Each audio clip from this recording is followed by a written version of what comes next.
to the Voidcast, episode 5. My name is Rick. I'm here with Devin. Hello and welcome everyone to the latest episode of Devin's Toys to Life Siesta. I'm your host Devin, and today we'll be talking about why you should sell your soul to Satan. Start your Toys to Life collection today. Disclaimer, I will not be including Skylanders in this discussion because they are for babies and Spyro deserves better. Now that's an intro. Thank you. This is how we start off episode 5. Thank you, sir. With some Toys to Life discussions, but no Skylanders. Devin's Toys to Life Siesta. Never Skylanders. No, Skylanders are for babies. How is it going, Rick? Spyro deserves better. It's going does. well. It's going well. A little under the weather, a little sick. But yeah, that's why we're late on this cast. you know, the podcast comes first.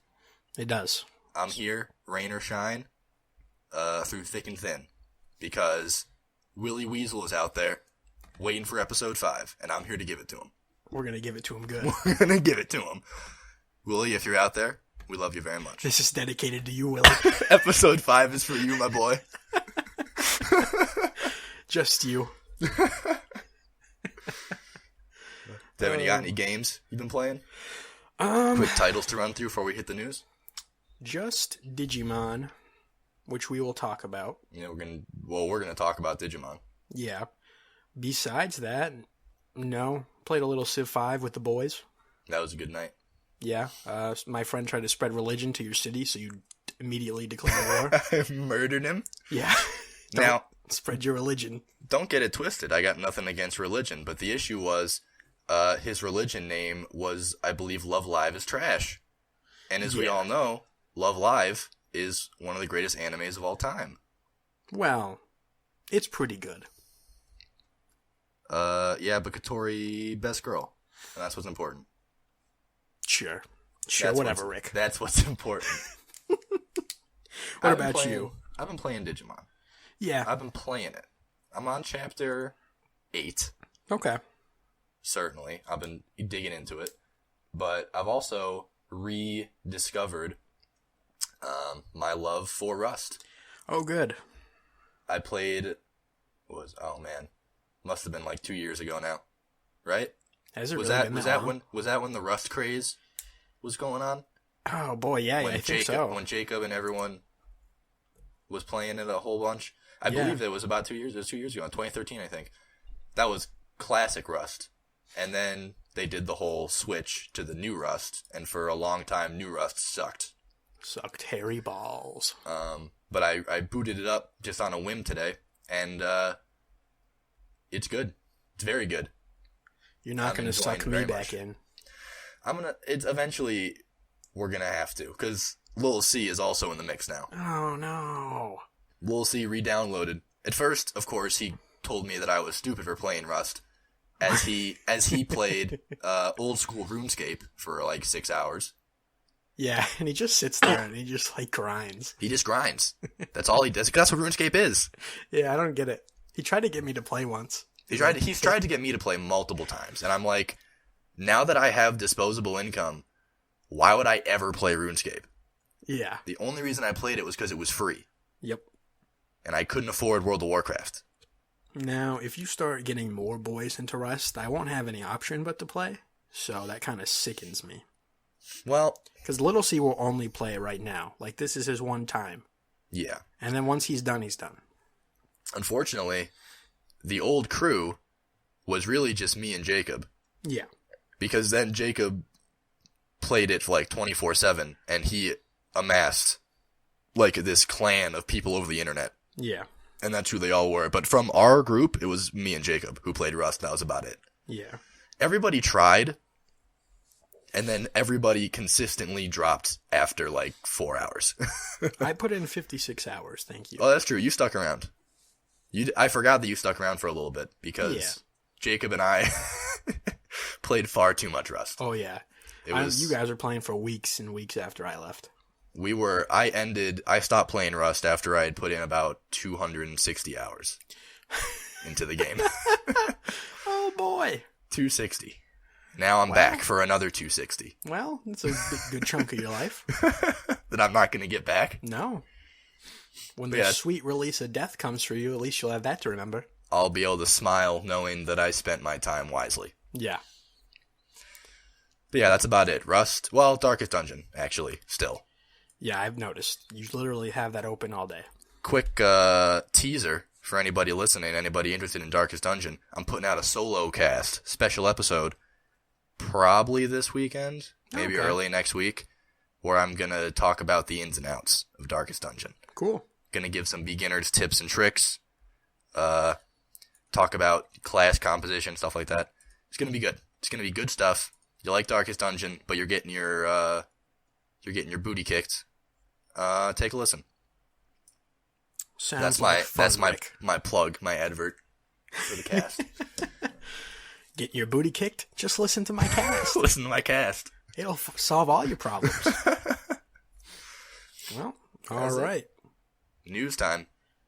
Now, let's dive into the news, Rick. I knew you were going to do it.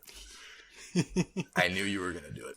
I should, for the transitions that we're going to work on, we should get like a little sound bite of like a guy splashing in the water or something. So you can say like dive and then hit the sound bite and then it'll be like a splash. Those shitty radio shows that people have.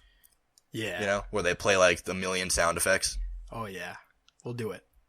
We can get into that. All right. What's news number 1, my boy? First piece of news that we have, game trailers shut down. Yeah, I saw that. Out of the blue. Literally for them as well. They left a comment saying like they found out hours ago, prior to the news. Yeah, that sucks. Yeah, it does. I didn't frequent game trailers a whole bunch, but I did like Kyle Bosman's show, The Final Bossman. Yeah, it's been a number of years since I used them. I remember E3 when they showed off, what was it, Star Wars 1313? I watched that through great game trailers, and that was probably the last time I ever used their service. But I had memories using that bad boy. Yeah. Yeah, I mean, back in the day, you know, them and IGN were pretty much all I used. Yeah. So it's that's sad to hear. That's sad to hear. But, you know, this does bring an interesting opportunity for them to maybe go the kind of funny route. Maybe. Which would be, I think, pretty solid. Or at least for Kyle Bosman could definitely do it. Yeah. Because he's the one everybody knows from game trailers. Well, either way, we wish them luck in their future endeavors. Yeah. All those people. Absolutely, yeah. That's rough. That's like a big piece of gaming history that's just kind of down the tubes out of nowhere. Yeah. It's unfortunate. But they'll land on their feet. They're all talented dudes, so. Yep. So next piece of news, we got Street Fighter V DLC. Okay. Now, it's going to be Alex is the first character coming out. I don't know who that is. He's a Street Fighter 3 character, I think. He's pretty cool. I watched a few. I mean, I never played Street Fighter 3, but I watched a few videos of him in Street Fighter 3. Mm-hmm. He's pretty cool. Okay. So that's interesting. But we already knew that Alex was coming. Yeah. We didn't know he'd be the first one. But now we know he's the first one. And what's also interesting is he comes out in March, which it's just a month after the game. Well, it's just a month after the game, but it also seems to maybe be setting a precedent for a character a month, right? Because you have 6 characters, one a month. The last character would come out in August of this year, which would be kind of in line with their Season 2 DLC announcements. They announce it in September for release and maybe for the Christmas season or something like that. Yeah, fall, holiday, somewhere around there. Get people pumped again. Right. And that makes sense. Also, you know, they put out one in March. It doesn't really make sense for them to put one out so soon and then just have a drought. Yeah. So I think this entails a character a month, which is pretty sweet. That wasn't what I was expecting. Yeah, me either. I was expecting character packs. Yeah, definitely. And not for a number of months did I expect any characters. Yeah, so. It's definitely certainly not in March. Yeah. So that's pretty cool. And I think they will be... if you pay real money for them, I think they're $6 a character. Okay. Which I saw some people complaining about. But I think that their complaints might be valid. I didn't really care. I actually thought it was a bit of a bargain. But that's but I also played League of Legends for like 3 years. Oh yes, actually, you put it in that sense. Where they charged you $10 a character and and like $15 for a skin. Yep. So, to me, it's a great deal, but those for are some people, dark days. Those were some dark days. Made it all back though. Championship Riven skin saved my ass. Worth some good money. Best purchase David ever made me make. Oh yeah, he went onto your account for you. He went on my account and bought it for me. He said, "You need this, Rick." So I bought it for you. At the time, I was pretty mad, but when I sold the account for like $500, I was less mad. Yeah, exactly. So yeah, it depends. I don't know how easy it is to unlock the characters through just playing the game. It's 100, I believe 100,000 fight money per character. Okay. And I think in the beta, at least, people were getting anywhere from, I read this on NeoGAF. I think they were saying around 1,000 per win. Okay. So that's a lot. That's a lot of fights. It is. But, they want you to buy the character with real money. Yeah. So if anybody expecting to get some kind of steal with the fight money was always meant to be a grind. Mm-hmm. If you're willing to do the grind, then fine. But I'll be paying the $6. I'll probably wait and hope they do a sale with for packs. Like, here's 3 of the characters for a discounted price. Well, okay. I'm sure they do something like that in like August when all of them are out. Yeah. Instead of releasing like Super Street Fighter 4. Yeah, exactly. They do, here's a bundle of the characters for, however, $30, whatever. So we'll see how I feel about it. I don't know how deep I'm going to get into the game to know if I want to buy $6 characters. Well, you'll probably know by March, though. Yeah, by March I'll know. So that's that. That's pretty interesting. I was pretty stoked about that, monthly characters. Yeah. Because I'll be playing that game a lot. I know. Next up, we got Amazon has acquired a game engine. They got I don't know if they they bought or if they licensed the Cry engine. Yeah, not 100% sure on that. The source comes to us from Gamma Sutra, and I don't think they specify. Yeah, I was looking around on the actual Amazon site for Lumberjack, and it didn't, wasn't going to say that this is the Cry engine, but it is, essentially. They got it from Crytek, and yeah, it's free, which is cool. And from what obviously very early stuff that I was reading was saying that it was very user-friendly. Okay, that's good. I don't know anything about the fine print as far as the engine goes, because it is free, but what does that mean as far as, you want to publish your game? What kind of cut is Amazon taking for use of the engine? Yeah, there was a number of, different service fees that you would have to look into if you were interested in using it. So yeah, there's catches, obviously. Right. But it's interesting. Interesting move by Amazon. Yeah, that's very unexpected. Yeah, it came out of nowhere. I guess Amazon is kind of, I don't know. I consider them almost Google-esque. They're just kind of dipping their toes in stuff, seeing what sticks. Yeah. Just like Facebook's got the Oculus. They have a lot of money, so they're gonna try stuff out, see what happens. Yeah, it's fun. I'm okay with it. I don't really plan on making a game anytime soon, but it'll be interesting to see what kind of games Lumberjack can bring out. Yeah. Next up on the docket, we got Final Fantasy IX out on iOS and Android. Now, are you planning on picking that up on Android? It's the thing. I don't know. I would like to, but my phone is kind of junky. It's an older phone. Oh yeah, you can't play Love Live School Idol Festival on it. No, I can't. Drains the battery too fast. It's a good game. I know it is. But that's what I'm kind of. So plus it's I think $17 US. Sounds about right. So I don't know. I would hope that this means the PC release isn't too far away. You would think, because it's not out yet on PC, but it's coming. And the rumor originally was January, but it's now Yeah, February. That's and gone now. yeah, and no Final Fantasy 9. So yeah, I don't think it's too far out. If January was their original rumored target, shouldn't be too far. I'm not getting it on Android, so I want the nice PC version. Because I'm pretty sure if I put that game on my phone battery would last maybe an hour. Yeah, good point. So, not really worth it to me. But if you're running, iPad would be pretty good for it, I think. True. Some kind of tablet. Oh, yeah, definitely. Or just a newer gen phone, I suppose, in general. Probably would be fine. Playing like Final Fantasy 3 and 4, similar, the 3D graphics and stuff. But those older Final Fantasies on your phone, not too bad, but you would want the tablet for the 3D remakes. That's what I would think. Yeah. But still, interesting, and hopefully means the PC version is coming soon. So we'll be looking. Well, I'll be looking. I will be looking. I'm sure we'll know on this cast when it comes out. Because Final Fantasy IX, in case people were unaware, is the penultimate Final Fantasy. It is the definitive Final Fantasy.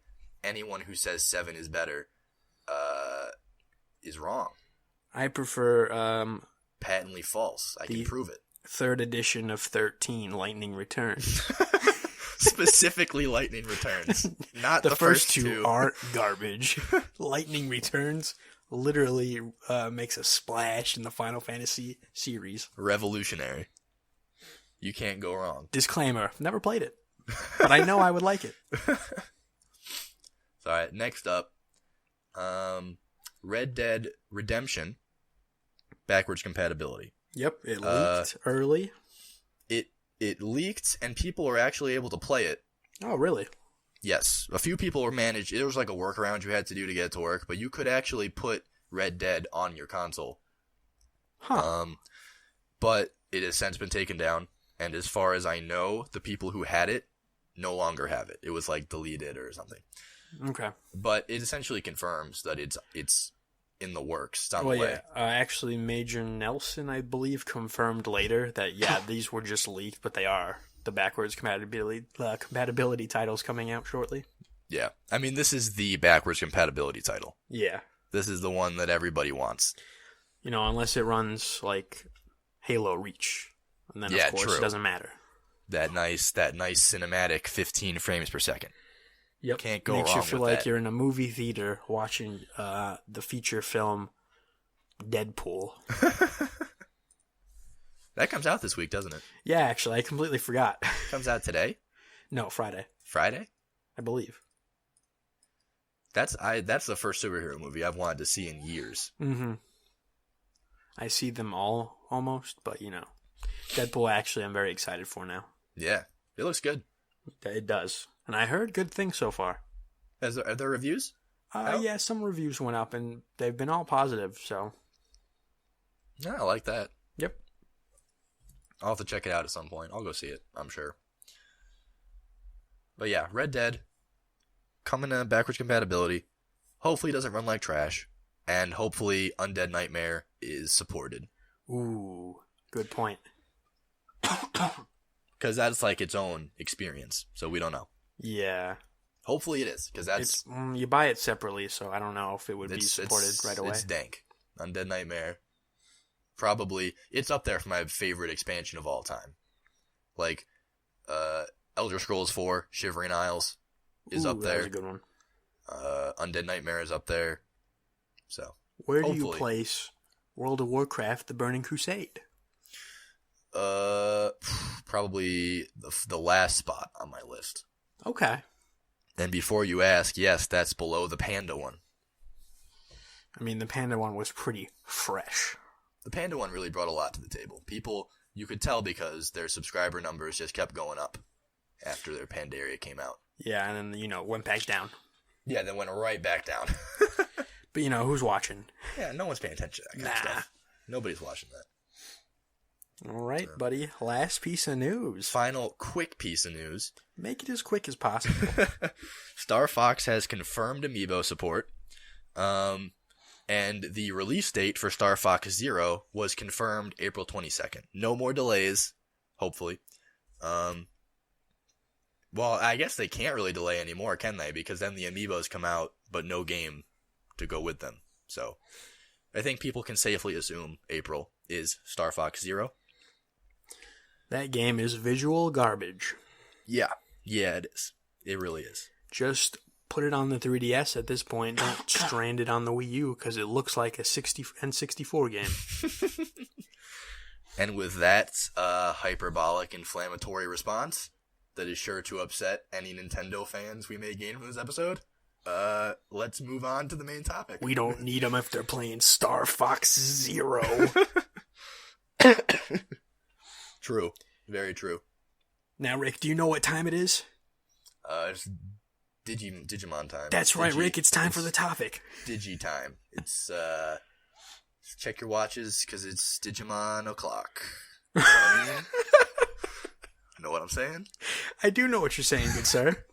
I checked my watch, and it did indeed say Digimon o'clock. It's not a digital watch, but it says it. All right. So, we'll be talking about Digimon Story Cyber Sleuth. Now, we're going to keep any spoilers to the very end of the discussion, and we'll let you guys know when we're going to get into spoiler territory. Mm-hmm. But for right now, don't worry about it. We're not going to talk about spoilers. It's going to be just mechanics, things like that. Yep. So let's kick it off with how fucking cool it is that a fan petition managed to get a full RPG localized in the US. Yep. So, little up front, the game came out in Japan in March 12th, 2015. It was a PS Vita exclusive.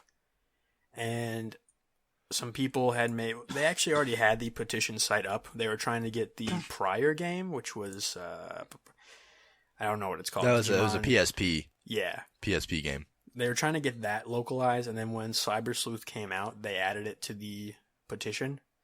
And they got, Bandai Namco wanted 50,000 signatures before they would consider it, and they achieved that. So, here we are.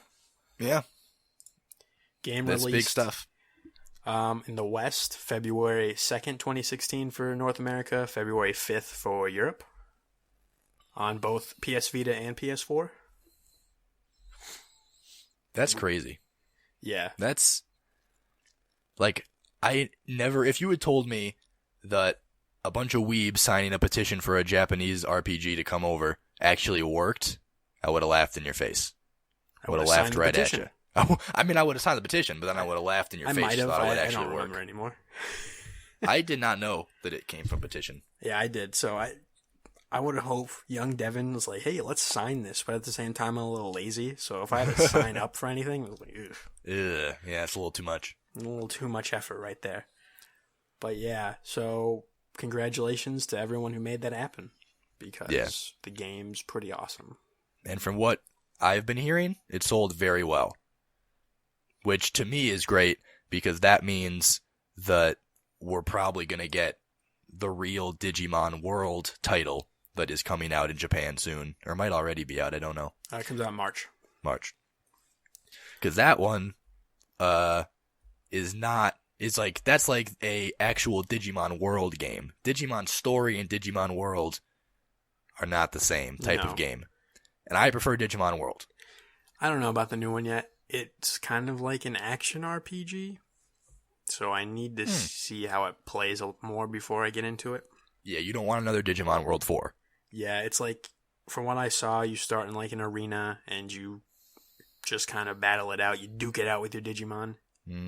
So I'm not 100% sure how I feel about it yet. It's giving me flashbacks to World 4, and I don't like it. Yeah. But, you never know. Might be good. Yeah, we can hope.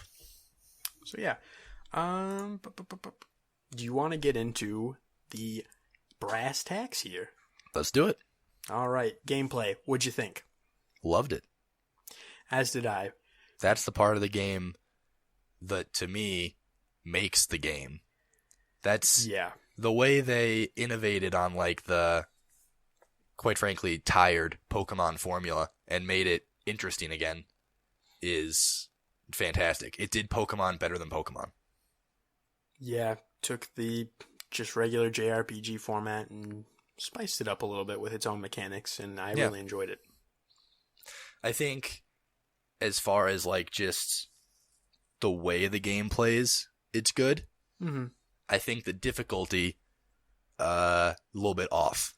Yeah, it was really off early on. The game's way too easy on normal, but as you progress farther, for some reason it kind of flops, and if you're on normal, it just jumps in difficulty. Yeah. So it's really poorly balanced, unfortunately. The balance, yeah, it's odd because I started playing on hard, mm-hmm. and I was doing hard just fine. Yep. And then around chapter 8 or so, the one I'm on now, yeah, it just started getting super hard. Like, yeah, I did a little bit of grinding before that, mostly because I wanted to get more Digivolutions and stuff. mm-hmm. But I was finding myself grinding a lot at that point, and that's when I put it back down to normal because I was like, this is same too much. I think the same chapter I went into the boss fight, and it was really just RNG just letting me down. Yeah. But I had this Digimon who has a passive is 10% chance to automatically kill your opponent. And it got confused and used that 10% passive to kill my own Digimon. And so that was when I turned it off, stopped playing for a little bit, went back to it, and like, I'm going to play this on normal because this is getting to be weird. And how was it on normal? It's still pretty... Too easy, or was it like a fair balance? I say it's a little easier than I would like it, but it's better than it was early on in the game. Yeah. Yeah, I think I don't even know. Like, I think there needs maybe like a middle difficulty, and they should have just upped the ante on hard, and then just made like a middle. There should have been an easy mode, which is what normal mode should have been. Yeah. Then a normal mode that was kind of like the hard mode now, but toned down a little bit, and then hard should have been this, The interesting thing is the original Japanese version only had normal mode. So really? They added hard mode as a response to the criticism of the difficulty. Of it being too easy? Yeah, and then it's still off. Yeah, see, hard mode wasn't hard in the beginning. No. I still thought hard mode was kind of a walk in the park until chapter 8, and all of a sudden it was like, boom, and it was too much. Yeah. So I don't know, the balancing especially on hard mode is iffy. Yeah, so if you're playing, you gotta really go back and forth if you want a good experience. Yeah, luckily the game does give you the option to just flip back and forth. And so you had said something about wanting to push forward because of the Digimon. And for me, the gameplay all comes from that idea. Mm-hmm. The story, we'll get into how we feel about it, but it doesn't really... I don't push forward because I want to know what happens next in the story. I push forward because I want to Digivolve my Digimon. Yes. And so I will go and I'll grind because I want that next form just so bad. Right, yeah. It's nostalgia in a sense. Yeah. But I think it also has to do with Digimon just does evolutions very well.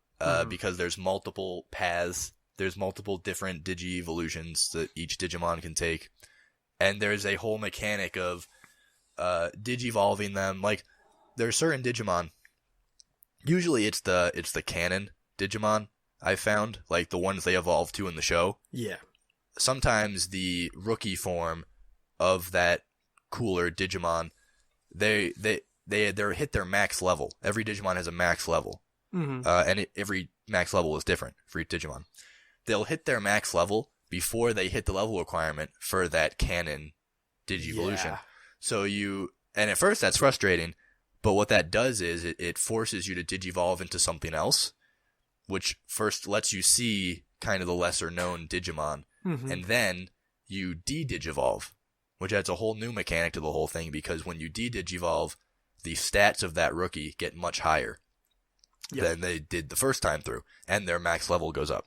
And so when you eventually get that canon Digivolution, it's like super powerful. Yep. Which is neat, which is really cool. So between just Digivolving and wanting to get more Digimon and just the way the game plays, I think that is what makes me keep playing. That is the driving force. That cycle. I'm a bit more critical of the story than you, and we will get into that in a few minutes, but the story is certainly not what makes you want to keep going with the game. Which is disappointing, but... It is, but the gameplay still makes up for it and carries the game. And when you're playing a game, gameplay should be a big part of why you do it. So in this case, it works. It works. It's fine. I also want to give a shout out to the Digifarm because I fucking love the Digifarm. Now, I myself don't really use the Digifarm that much. I just kind of leave my boys in there. So I would like to hear why you love it so much. Well, I like it on the one hand because it allows me to see Digivolutions that I don't have time to train to myself. Okay, yeah, I agree because the level gain is pretty substantial. Yeah, it's slower than if you're actually using them, but it's solid. But not much slower. Not a whole lot slower, I've found, especially with the rookies. Once you get into the champion levels, it slows down substantially. Yeah. But for the rookie levels, they go up pretty quick. And I like how the Digimon in the Digifarm can be used to help you find side quests, if you so choose. Just like they add that, they have the Digifarm kind of matter more in the game with stuff like that, and they can like develop items for you. I do appreciate how you can raise their friendship meter, which is the CAM. Right. Essentially, I think it stands for like camaraderie. You get that naturally through battling. Well, they have to be active battler. They can't be just in the party. I found that the CAM gain, maybe this gets faster as you get further in the game, but the starter, I believe it's just meat that you throw at them. Yeah, there's better meats you can acquire as you go through. So it does get easier then, because that starter meat is slow going. Yeah, I think for the farm, since you want to be using your Digimon to get that cam up, the farm has a lower way to do it. Because if you have your Digimon in there, you're obviously not using them, so you shouldn't be able to get cam as equally as easy. So I think it's fine that you have these different forms of meat that can get you there, but they cost money. Mm-hmm. So I think it's a decent balance. Yeah, no, I think I agree. I think that way it kind of forces you to take them out into battles. Kind of makes you try out different things, different combinations. Yeah, but it's not too abrasive about it. It's like if you want this usually canon form of the Digivolution, you gotta take it out, battle with it a little bit. Yeah, and which is fine. I hoard my meat till I find that Digimon where I want that canon form. Yeah, like right away. We're ready to use it, so I'll use my meats. Like I want Omnimon, which is Agumon and Garurumon, their final forms fusing. Yep. And I don't really use Garurumon, I use Agumon. So I've been using my meat to get Garurumon up there so that I can eventually fuse them together. Yep. Yeah, see, there's different ways you can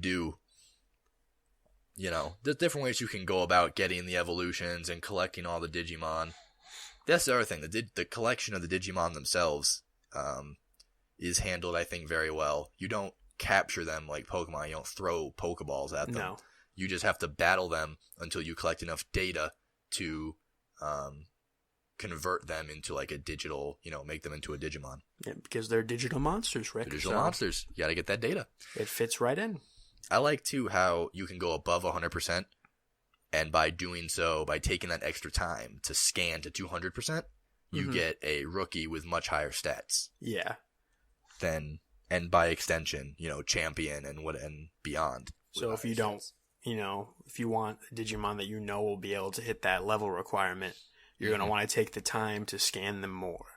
Right. So. Right, yeah, what's his name? The Agumon baby. I have no idea. Shoot. I'm blanking on the name. But anyways, the Agumon baby. You're going to want Metal Greymon, right? Obviously. Everybody wants Metal Greymon. So you take the time to scan the baby version to 200%. So your Metal Greymon is, even more badass. Oh yeah, buddy, Metal Greymon.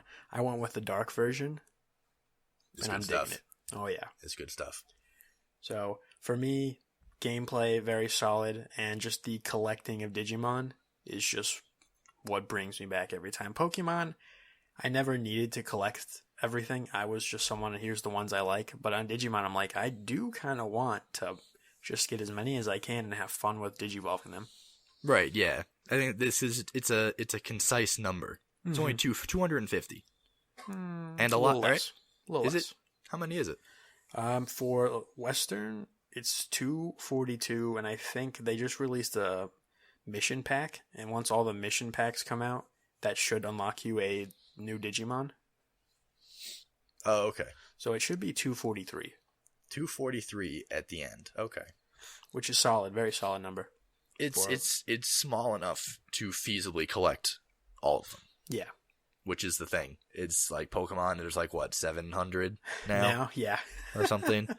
Like, and then there were Pokemon that literally you could not get back in the day.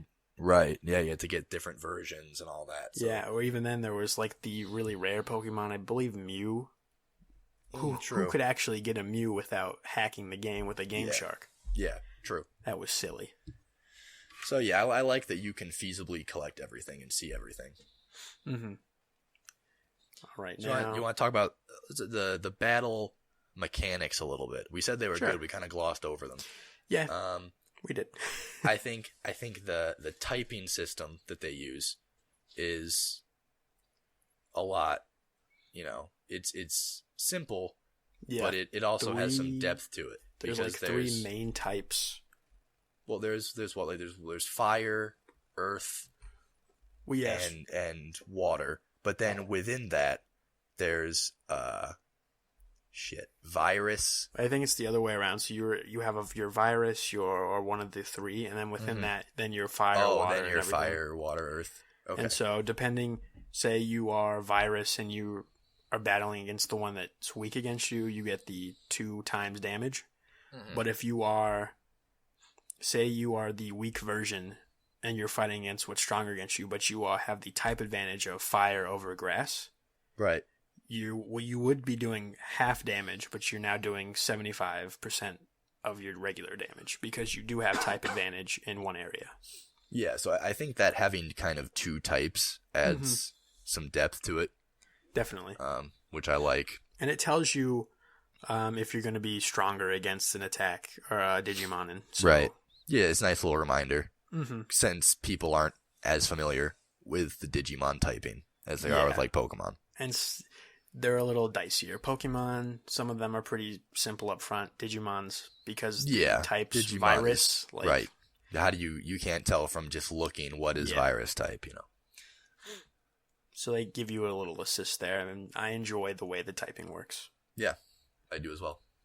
And then you have a pretty good move pool that you get as you digivolve, and you can only have so many, but you will learn more, and you'll learn better forms, and you just can pick and choose, whereas Pokemon, you're stuck to 4, and we're making a lot of comparisons to Pokemon, because they are similar, very similar games. Yeah. I think they're actually a lot more different than people would give Digimon credit for. Yeah. But I think it's relevant to compare the two because that's what everybody else is going to be doing. When they look up this game, well, how does it compare to Pokemon? Yeah. The fact of the matter is, Digimon is actually very different. Yeah, very different. But it's nice to have something to just keep you grounded at what you're going back and forth through. Yeah, true. So, and then what else would you like to talk about the gameplay? Let's do graphics. Graphics? Let's hop into the graphics because there's kind of within the battle system that kind of leads into the graphics discussion for me because that's my favorite part of the graphics is the particle effects on the abilities that you get. Graphically, I was very surprised when it ran on Vita how it looked. Mm-hmm. I did not expect it to look as good as it did. No, me neither. I was expecting, at the very least, massive frame chugs. Yeah, and I've seen a few chugs with certain attacks, and I believe in one of the areas, if you go behind this tree. The tree, yes. That's in that's Shinjuku, I believe. Yeah. When you go in front of all the trees and you're running across the street, that does chug. That's the only spot that I've seen. Yeah, which is very surprising to me how they managed to make it work. And it has a lot of loading that goes on, but it's very quick. It's a few seconds. So yeah, it's a lot of loading, but the load times are never overly egregious, but they do add up. It's a lot of loading. But they managed to make it work on the Vita, which is nice. Yeah. I haven't played the PS4 version. I've seen what it looks like, and it's crisp. Yeah, it's much crisp. It's crispier. It's crispy. Oh, it's crispy. I watched a video of a battle, and that 60 frames was solid. Yeah, it almost had me. I was like, I kind of like this. I might want it on the PS4, but at the same time, I want to support the Vita. That's where it was supposed to be. Supporting the Vita and even beyond that, just the portability. Gotta have your pocket monsters. You gotta have your pocket monsters. It's the principle of the thing. Yep. Now, on graphics, what I really enjoyed, because we've played the visual novels. Oh, I've played visual novels. Yep. The way this game I'm well versed tackles, like kind of the cutscenes in a way, was very nice. Something I haven't seen. We've seen the visual novel type of dialogue where the characters will have a 3D aspect. Yes, here, that's my favorite thing in visual novels. Yeah, when the characters, as they're talking, will move a little bit or show change in emotion. This took it to a new 3D. level. Oh, yeah. This was the stuff, Rick. So this was good. There will be times where characters will appear and it'll shift the camera so you feel like you're still looking at them in a plane, even though it looks like they're standing next to each other. Right. But it's just this dynamic, visual novel-esque way of doing it. Yeah, I think the game has a lot of VN elements to it. That's one of the other comparison I think you can make. You can compare it to Pokemon, but I think there's also a lot to be said for a comparison to Persona or Definitely. the Shin Megami Tensei series in general. The game plays out as sort of half VN, half dungeon crawler, which is obviously a direct replica almost of how Persona does it. And so, to see the VN elements done, quite frankly, better than Persona, at least graphically. Yeah. Was cool. It was cool to see. I wasn't expecting that from a Digimon game. No, there's a lot of just little things that went out of my expectations. Did not imagine the way the visuals look, the way the cutscenes would work, and I appreciate it. Yeah, it's a very good-looking game. That runs well, which, for a pretty quickly localized, Japanese Vita game, for a franchise that is quite frankly pretty dead. Sadly. Yeah, it came out good. Yeah, very pleased graphically. Now, character designs. Oh, this is one of my knocks. For sure. Let me hear it. Character design wise, I don't know about you. I played as the female protagonist, as I am wont to do. I played as the male protagonist, as I am a male. And it's not just the protagonist, but the female characters in general look silly. Like, their outfits are immersion breaking. The story is already not good. Not a good story. But the character designs, it's not good. They're all the female characters stand with like their toes turned in and like their arms back and their shoulders thrust out. Like, yeah, it's I don't know. It's not good. Now, fun fact for you, Rick: the character designer of the game is the character designer for Shin Megami Tensei Devil Survivor 1 and 2. Yeah. I took a look at Devil Survivor, and you can easily see it. Yeah. Oh, yeah. I mean, he's drawing what he likes. Oh, yeah, he sticks to what he knows. It's just anatomically impossible boob sizes and thigh highs. Very arched back. Arched back at all times. Oh, yeah. Spines be damned. Arch the back 24/7. Oh, their spines erect. Yeah, they are destroyed. And so, particularly, I think the biggest offender is the detective in the game. Yeah, that was disappointing. The other characters I don't really have a problem with, but the detective is supposed to be this very intelligent, powerful character, and her design... suave. She's just like intelligent, suave. Like, she was a cool character, but then her design was just kind of forcing her to be sexy. Right, and I wouldn't have had an issue with it if she used her sexuality in some way. Like Bayonetta is a sexy character, but it's also a part of her character. Yeah. So it's I'm okay with that. It just never comes up. It's never mentioned. This character could look like seems to never wear pants. Anything else, and it wouldn't matter. But she looks like this, and it's just for the sake of being a sexy looking character, right? Which is very disappointing. I forget her name, the redheaded girl. Nokia. Yeah, she's kind of like, her outfits seem to suit her personality a little bit more. Yeah, because she's always talking about like the hacker guys flirting with her and stuff. So I could see her outfit representing her character. Where I'm at, there's some characters in love with her, and she said it's the pheromones shooting off of her. Yeah, she has stuff like that all the time. So, like, in that instance, the outfit kind of fits. Yeah. She recognizes her visual appeal. Right. But the detective, it's never mentioned. And it's very obviously just done for the sake of mostly dudes play this game. Yep. So. On the note of Nokia, though, I don't think you've got to it yet. There's a little side quest you do where these people are making, like, replicas of actual characters in the world, and they're talking about how they made a failure character and how ugly it is, and they show it, and it's Nokia's.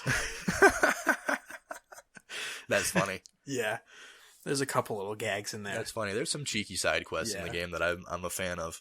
But I think the side quests are better than the main story. I think in a lot of ways. We'll get to that, but we'll get into it. Don't believe so. But yeah, the detective's the only character design that really just kind of grinds the gears. Yeah, I can tolerate all the others. Those are fine. But the detective could have been so much more. Yeah. But because of her visual design, it takes away from her character. Yeah. All right. So another thing. I've noticed a lot of dialogue errors in the game. Have you? I've noticed some peculiar slang usage that doesn't really fit. Is that what you're referring to? Or are you referring to straight-up translation errors? Yeah, straight-up errors. Because I have not noticed. That might be because I'm just kind of skimming the reading for the most part. What are some examples? Well, I guess I said there's a lot of errors. There's not a lot. They're there. There's a few here and there. Mm-hmm. The one that stood out to me the most was when they left underscores in the actual dialogue. And I was like, wait a minute. This isn't right. They left underscores. Like, so instead of having a space, it was an underscore. Oh, it wasn't like in the context of like a username or something? No, they were in the detective office talking. And I was I must have glossed right over that. I don't know if you've gotten there yet. I'm a little bit ahead of you. Oh, okay. But yeah, so there is translation errors, which... Have you had any issues understanding what they're saying? No, not at all. So nothing that makes the game difficult to play? No. Unlike, so Bandai Namco did this one, and they did Sword Art Online when they first localized the first game, and that game was atrocious. The dialogue was just so bad, you actually didn't know what they were talking about. That game was atrocious for a lot of reasons. Well, the dialogue was one of them, certainly. In this game, it's just minor errors here and there. I've noticed they put B-B-E when it was supposed to be Ben, like B-E-N. Okay. And so I'd reread the sentence, and I would know exactly what they meant, but I would just be like, well, come on. Yeah, these are little things where I think since I mostly kind of skim the dialogue, I'm not necessarily doing a close reading of it. Yeah. I put together in my head what they're saying, and I don't notice as much. Nothing game breaking, but I just wanted to put it out there. Definitely a knock, though. Certainly something they can work on. Yeah, one of the technical problems now. New Order. Something else I don't know if you heard about. The Vita version is actually missing audio dialogue. How much? From what people had noticed early on, it wasn't a whole bunch, but there's just files missing. The PS4 version has it, and the original Japanese Vita version have the audio. But for some reason, the localized version is just missing it. So, the chapter where you first are trying to hack into a specific corporation. Yes. You go and you meet up with a girl, and she's trying to pretend to act like a normal high schooler. Yeah, I remember that one. That is supposed to have full audio. Really? Yes. That's a lot of audio. Which plays into her acting like that because her voice changes into this extremely forceful teenage girl. That would have added a lot to that scene. Exactly. And they haven't said anything about the missing audio. There hasn't been a patch yet to fix it. And so interesting. That I did notice as I was playing that some of the stuff that I would have thought would have had voice dialogue did not have voice dialogue. Yeah, because there's portions of the game that just don't have dialogue because there's so much text.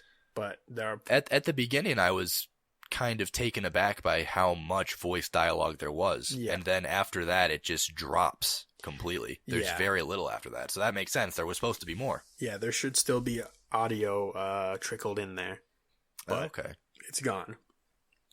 Still not game breaking, but very annoying. That's a big knock. That's a pretty big knock. It's a knock.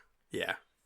The dialogue errors, whatever. But the lack of the audio, that's big. That's big I think there's really no reason why, because I believe the download size is the same as the Japanese version. So it's not like it's missing data. I wonder what's up with that then. Yeah, I don't know. Maybe let's say something about that soon, and we can get a patch or something.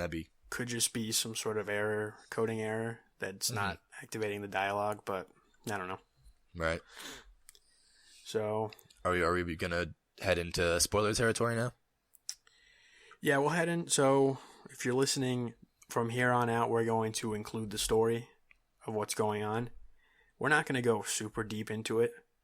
Because spoiler alert, there's not much deep to get into. Yeah. But so if you don't want spoilers on the story, leave, I guess. Maybe we'll stop listening now, nerds. We'll put in the description maybe when it starts and when it I can put it in the description. In case you want to hit up those last few minutes and see what it's about. So let's kick it off. I'll start off, and I'll come right out with it. I don't like the story. I think it's a bad story. I think it's a mediocre story. I don't think it's bad in any way. I don't think it's good. I see what it's trying to do. You're supposed to be this detective, and it throws you like, oh, go solve this case. It just kind of pads out the story too much. I think my issue is with something, to use a tired comparison again, to something like Pokemon. Pokemon never pretends to be any deeper or any more involved than what it is. You're a kid, you're going to get all 8 badges, you'll be a Pokemon master, you'll probably stop some kind of team along the way up to no good, and that'll be that. Yep. And that's what it always has been, that's what it always will be, and that's fine. Yep. Cyber Sleuth introduces what I thought was a pretty interesting concept, and then thus far, I'm only on chapter 8, but I'm about halfway through the game, and they've taken it nowhere.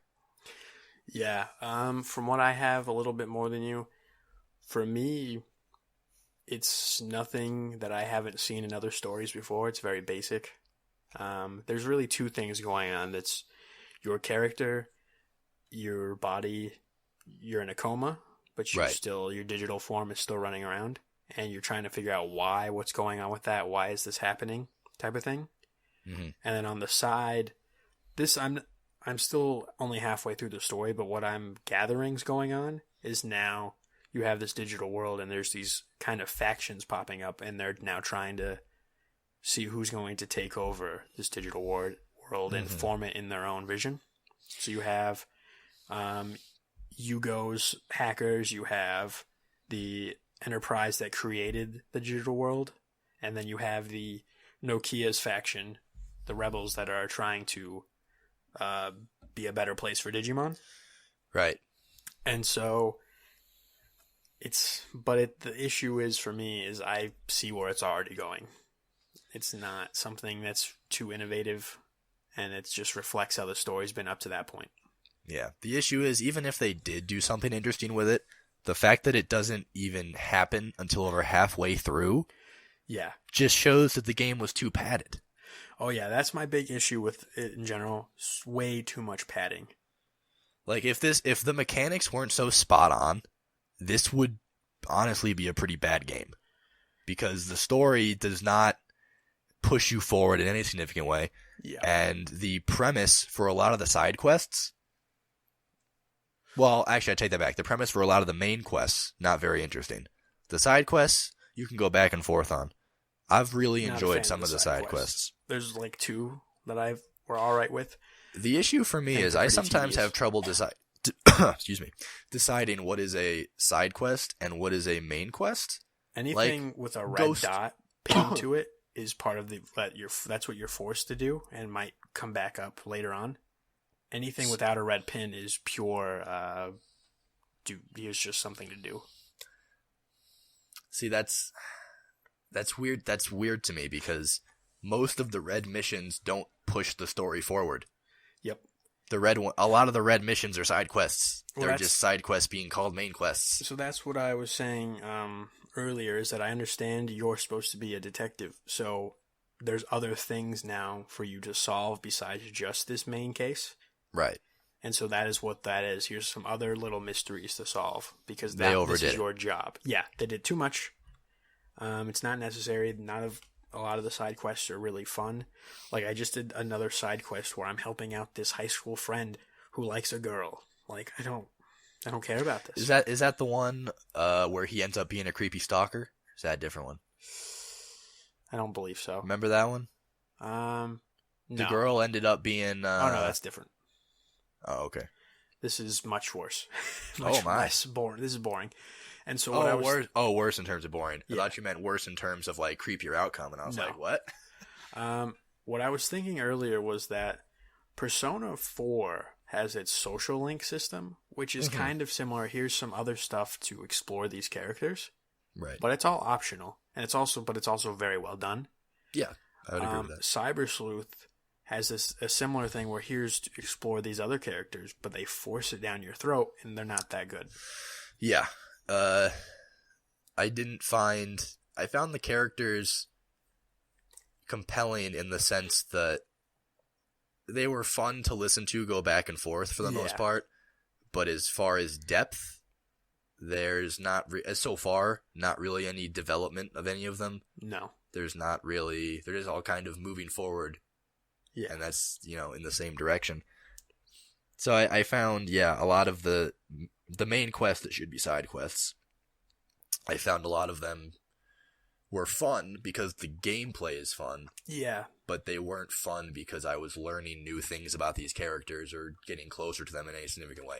It was just, I like fighting Digimon. So yes, more of that, please. Yeah, that's so... I don't care why you're sending me down here. I just want to fight more Digimon. The game for me, the story never pushes me. I never care what's going to happen next, but I care about going forward because I want new areas with new Digimon. Right. That are stronger so I can get my Digimon stronger. So that's why I press forward and I deal with it. Because the game, the cycle of getting Digimon, fighting Digimon is all very, very good. Mm-hmm. But then you got to deal with that story. Right. And that's the story. There's worse stories out there for me. So this one is just, it's mediocre. I got to do it. It's not the worst thing in the world, but it's kind of, I can't call it mediocre. I can't. It is a bad story. It's not the worst story that I've ever heard or ever had to sit through, but it is bad. It is not middling. I do think you're wrong there. We can agree to disagree on that one, but I am a bit more harsh on stories because I play a lot of RPGs. That's kind of my genre. I do too, but I don't think it's bad. I just think it's average. It's very basic. I haven't seen anything I haven't seen before.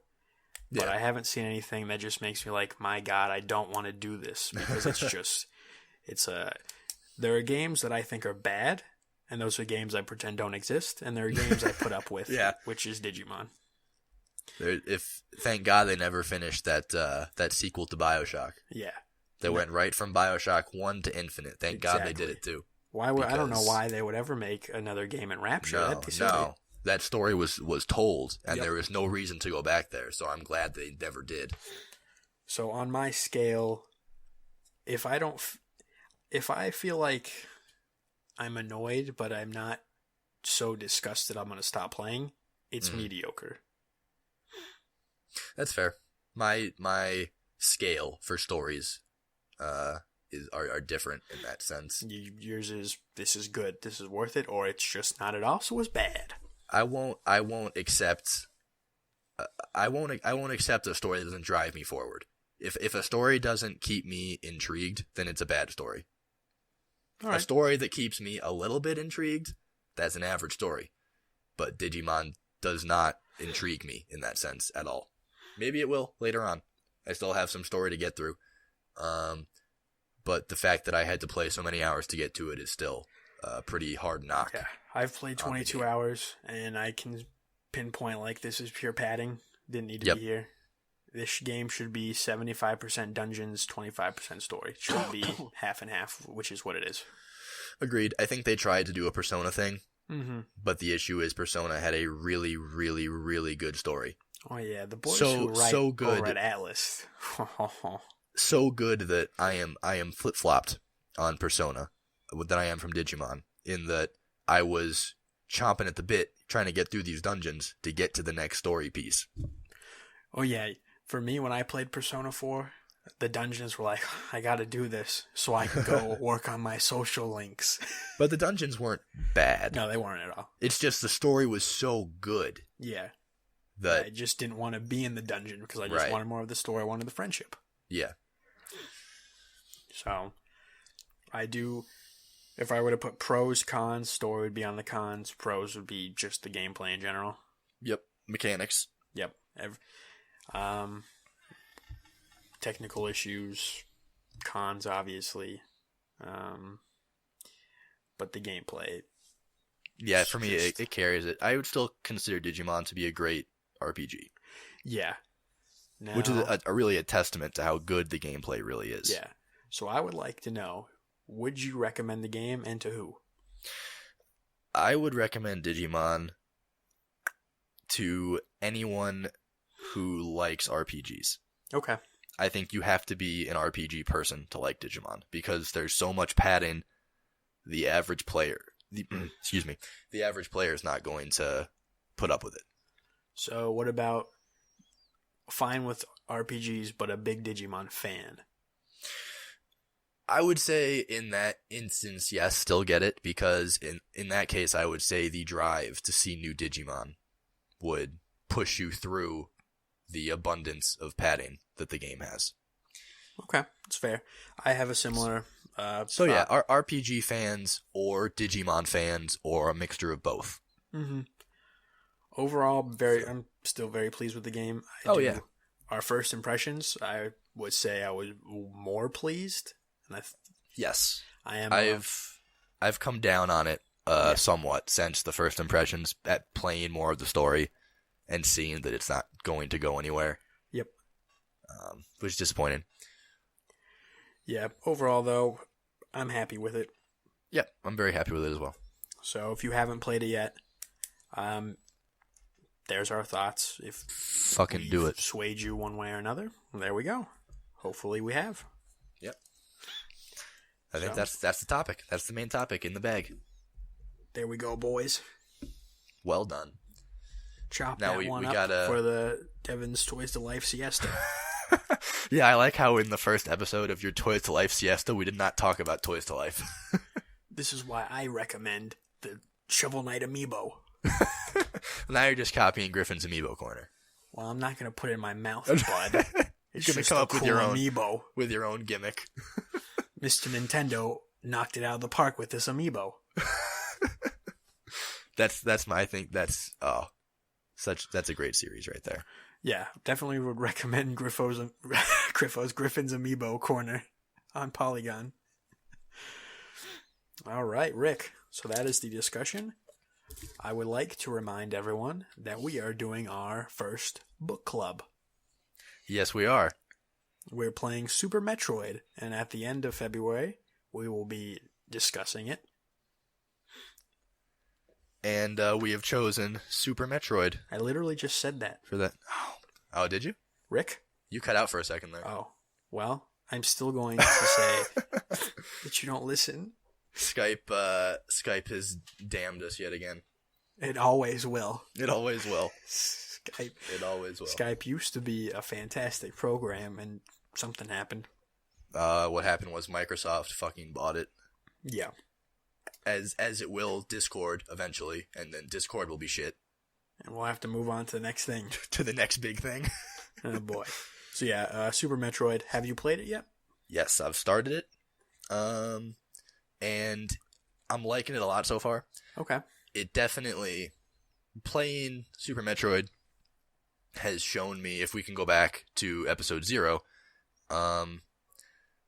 it's shown me really just how much Ori evolved the, like, Metroidvania type of genre. Okay.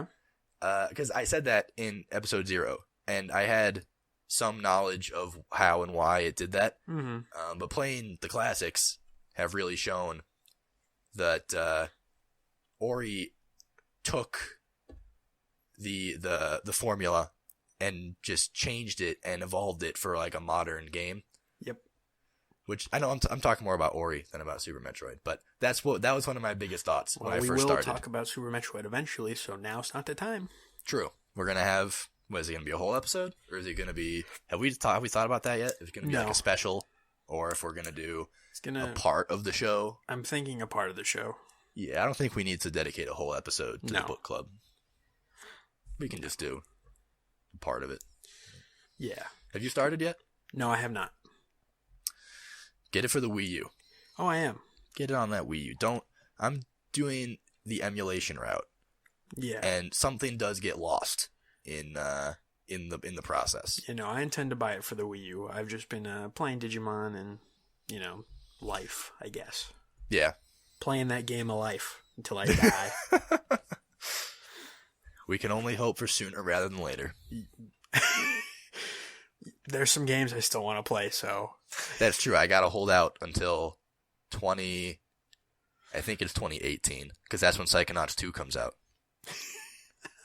I gotta make it to Psychonauts 2. Once that game's out of the way, it's anybody's guess how long I'm gonna be around. I need to live long enough to see Final Fantasy 13 Part 4, Lightning Returns Yet Again. Release date for 2070. Finally the conclusion to the heralded Final Fantasy 13 saga. Final Fantasy 13 lightning only strikes once. Except when it strikes multiple times. 4 times to be exact. 4 exact. times to be exact. Please buy our game. Whoa, I'm not sponsoring Final Fantasy 13 Part 4, Rick. You think this is America? I ain't doing that for free. That's true. They got to give us a little something. A little something on the side, a little cheese, if you know what I mean. I would accept a Steam copy of Final Fantasy 9. I was like, wait a minute. Oh, he said Final Fantasy 9. You cheeky bastard. Yeah, I know it. All right, Rick. Well, that was the show. That's episode 5 in the books. Join us next week for a special guest, Nate the Kid. Nate the Kid, here to talk about Street Fighter V First Impressions. We're going to be digging in to the next big beat-em-up brawler boys. Who knows who will play? And I bet you're asking, who's Nate the Kid? Why should we care? Oh, well, whatever. You shouldn't. And you're like, why is he called Nate the Kid? I'm like, well, It's because Devin doesn't know his last name. Is he a kid? Is he a man? Is he a perv in a van? Who knows? That was a good rhyme. I like the rhyme sometimes. I have my moments. That was good. I hope Nate's now known as Nate the Kid, the perv in the van. That's canon. Oh, yeah. That's now canon. So you guys, you have a good week. Have a good week. Thanks for tuning in. We'll see next Wednesday. Hopefully. Yeah, hopefully it might be Thursday. Yeah, But, well, you know, we'll see. whatever. We don't have that many listeners, so it's fine. Yeah, they could take a little inconsistency right now. It's our formative years. Maybe when we make it big, so we can have a celebrity talk about their book on our Talk cast. about their latest novel. Maybe they'll be upset then if it's not on the date. Be a good way to grow our viewership. Yeah. According to entrepreneur.com. It's garbage. It's the fucking worst website I've ever been to in my life. Oh boy. Alright.